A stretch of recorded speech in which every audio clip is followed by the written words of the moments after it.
আমি নিজে স্টক করিলুম, আমার বাচ্চা যদি ভাই না।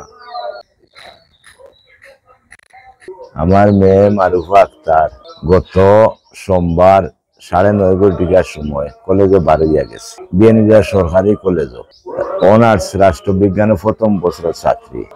আমি ফোন দিয়েছিলাম 9:30টার সময়, কইছে আব্বা আমি কলেজে যাই আর কি, আমি বাড়িতে আসলাম না, সিলেট আসলাম।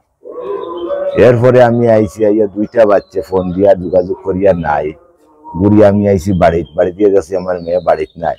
আবার আমি দৌড়িয়া গেছি কলেজে, গিয়ে যোগাযোগ করিয়া এখন পর্যন্ত 4-5 দিন কোনো সন্ধান পাইয়ার না। দেশবাসীর কাছে আমার আকুল আবেদন, আমার মেয়েটার সন্ধান যদি কেউ পাইয়া তা হয় আমার ফোন নাম্বারে দিবা, নাইলে বিয়ানীবাজার থানার অবগত করবা।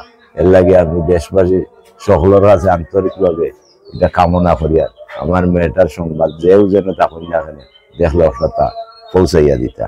স্বজন যেন যেন আমার সন্দেহ আছিল, আমি সব জায়গা খুঁজাই দিছি, খুঁজাইয়া পাইয়ার না। এখনো আইলা তো আমার কোনো সন্দেহ যেটা আছিল তাকে সারাও আমি টুকাইছি, টুকাইয়া আর এখনো কোনো সন্ধান পাইয়ার না।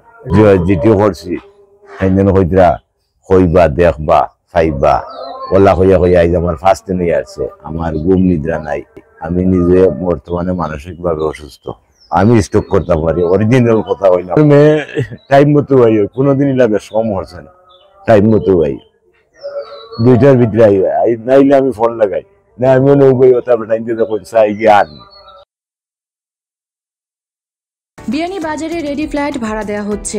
পৌর শহরের TNT রোডে ইবনে আল মতিন টাওয়ারে শিশুদের জন্য বিনোদন, সুসজ্জিত বেডরুম, রুচিশীল balcony, kitchen, dining, lift, CCTV, বিশাল পার্কিং ও ছাদ সহ থাকছে আধুনিক সুবিধা।